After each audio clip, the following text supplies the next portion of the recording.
It was, for half a century, the case the whole region had given up on. The 1968 murder of Patricia Lund, a young nurse killed coming off a night shift.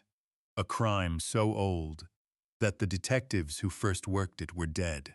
The witnesses were dead, and the only thing still alive was a vial of evidence in a state freezer and the grief of a family that had stopped expecting an answer. Nobody thought it would ever close. 51 years is a long time for anything to wait. And then, in 2019, DNA closed it, the case nobody thought would ever close, and gave Patricia Lund's family the name they'd stopped hoping to hear. That is not a story about a murder too old to solve. That is a story about a case everyone had written off as permanently, hopelessly cold, and the science that proved no case is truly beyond reach as long as the evidence survives. But before we get to any of that, we have to go back to a Great Lakes town in the autumn of 1968, and to the young nurse whose killer hid for 51 years. Cedar Point Landing in 1968 was a town on the Great Lakes shore, a harbor and a hospital, and a downtown of brick and neon, a few thousand people, freighters on the water and the long cold coming off the lake in autumn.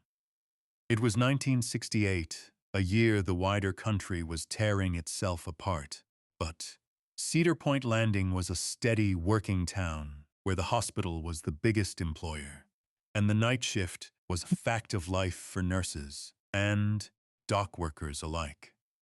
It was the kind of place where people felt safe walking to their cars, where the dangers seemed to be all somewhere else. Everyone knew everyone, and everyone at the hospital knew Patricia Lund, the young night shift nurse. Patricia Lund was 24, a registered nurse who worked the overnight shift at the Cedar Point Landing Hospital, a bright, dedicated young woman who'd chosen nursing because she wanted to help people and turned out to be uncommonly good at it.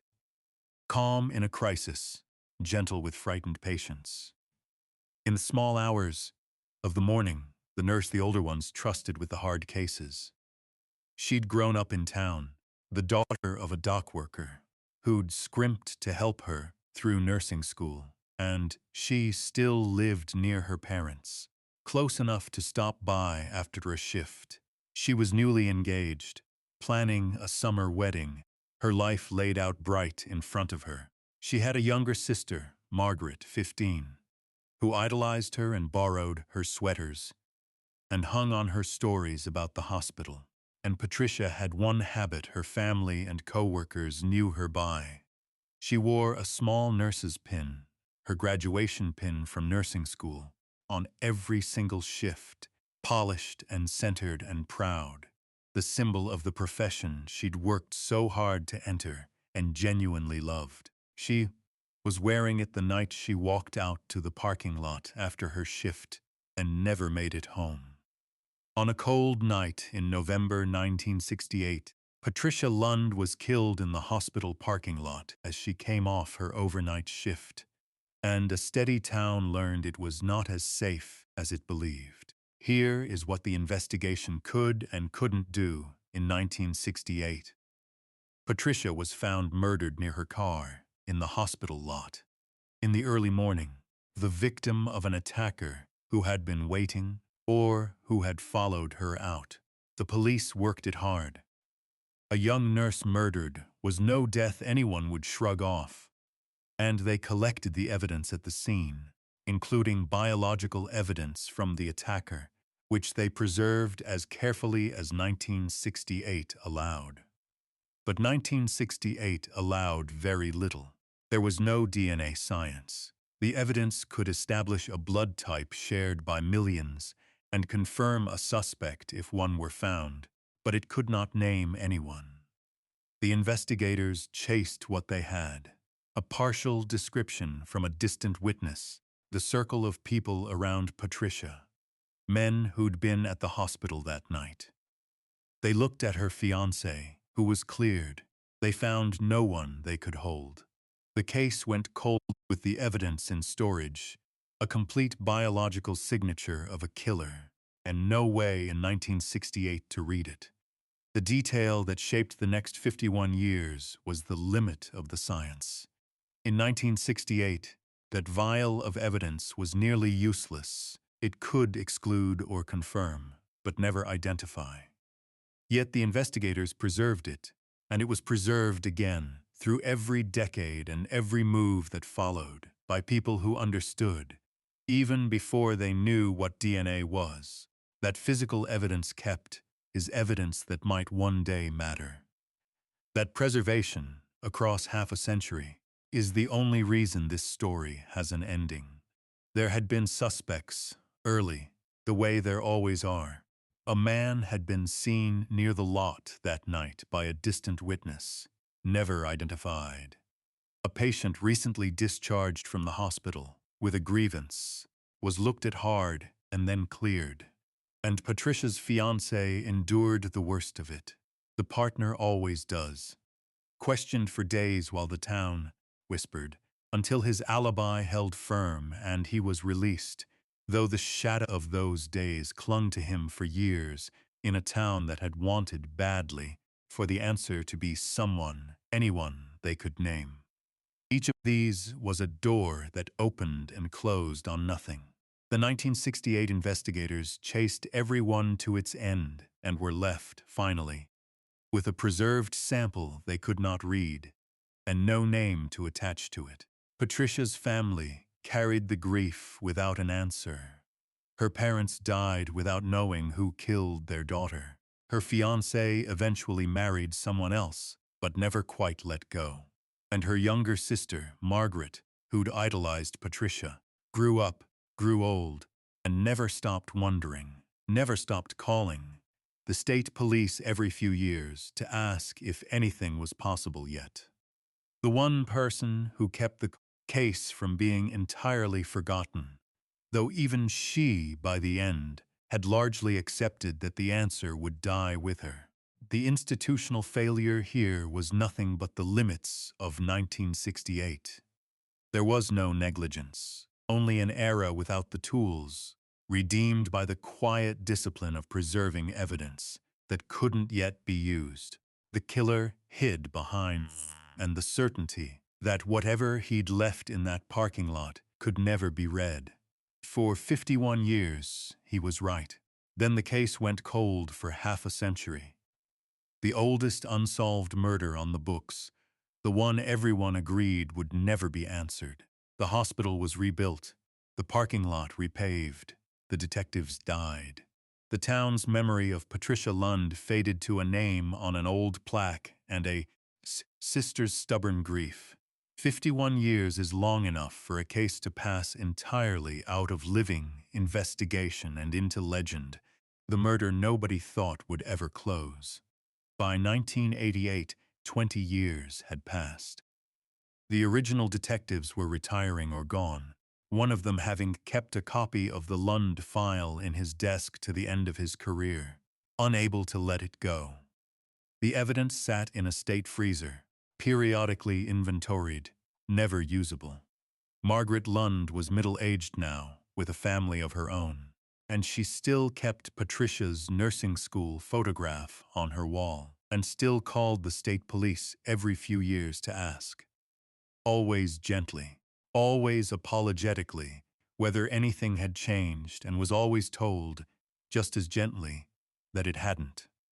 By 2010, more than 40 years on, Patricia Lund's murder was the kind of case spoken of as permanently cold, beyond any reasonable hope, the sort of thing a town carries as old sorrow rather than active grievance.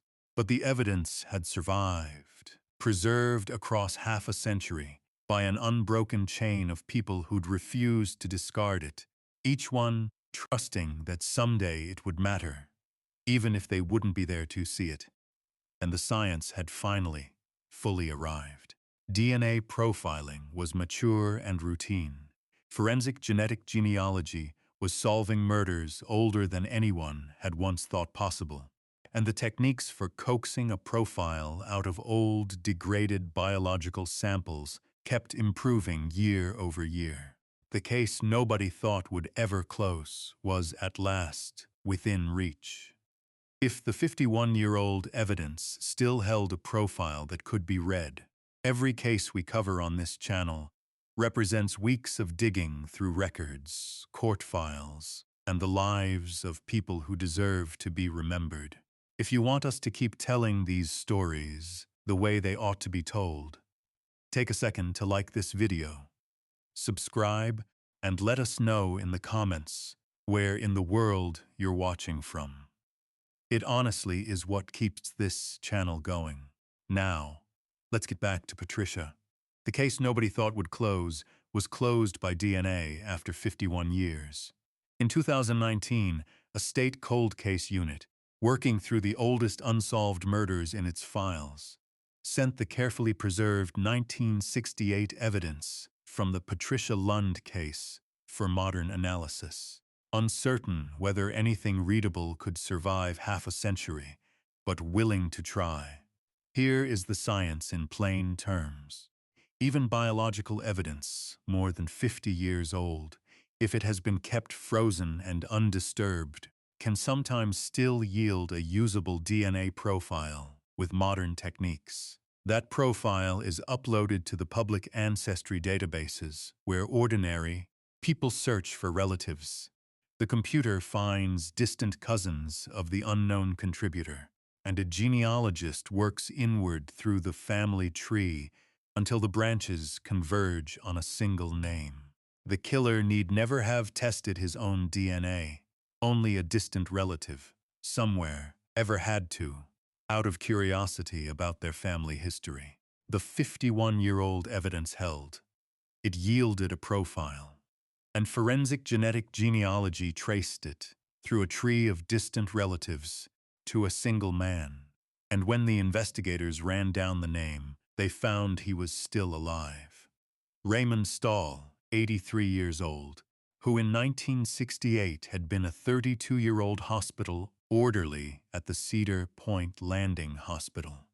An orderly, a man who'd worked the same building as Patricia Lund, who'd have known the night shift schedules and the parking lot and the rhythms of the place, who'd been one of the faces around the hospital that the 1968 investigation had passed over as part of the furniture. He had left the hospital not long after the murder, moved on, lived an ordinary long life in another state, and had spent 51 years certain that whatever he'd left in that parking lot in 1968 was gone forever. The genealogy was the lead. A direct comparison sealed it. A discreetly obtained DNA sample from Raymond Stahl matched the 1968 evidence with statistical certainty, and the reopened investigation filled in the rest. Stahl, the orderly, had known Patricia, had reportedly been rebuffed by her, had the inside knowledge of the hospital's schedules and layout to wait for her in the lot, and had been so unremarkable a presence, a uniformed orderly in the building where she worked, that no one in 1968 had thought to look at him twice. Confronted at 83 with the DNA he'd left 51 years before, now speaking his name, Raymond Stahl admitted that he had waited for Patricia Lund in the hospital parking lot that November night, that he had wanted her and been refused, and that he had killed her, and that he had spent the next 51 years certain the science could never reach him.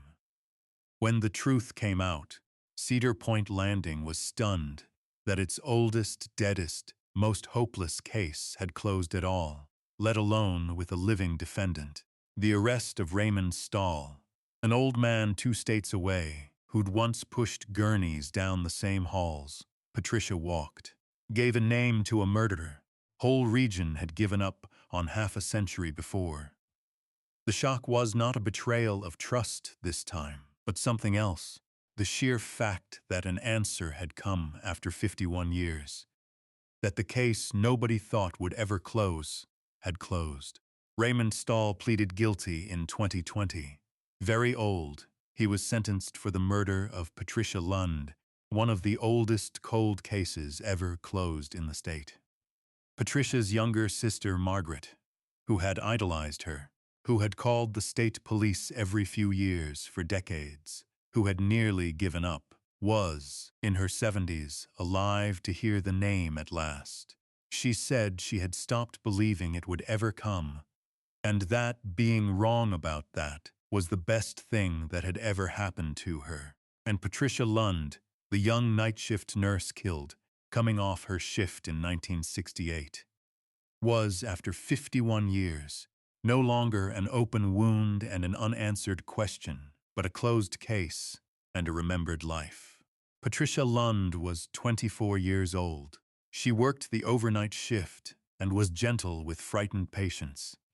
In the small hours, she wore her nursing school pin proud on every shift. She was newly engaged, and she was the sister a younger girl idolized. She was murdered coming off her shift by a hospital orderly who'd fixated on her and been refused, a man so ordinary in that building that no one ever looked at him. And her killer hid behind 51 years and the certainty that the science would never come. There was no detective who chased him down and no diary or witness. There was a vial of evidence preserved for half a century by people who refused to throw it away, and a science that finally arrived to read it. The case nobody thought would ever close, closed. It makes you wonder.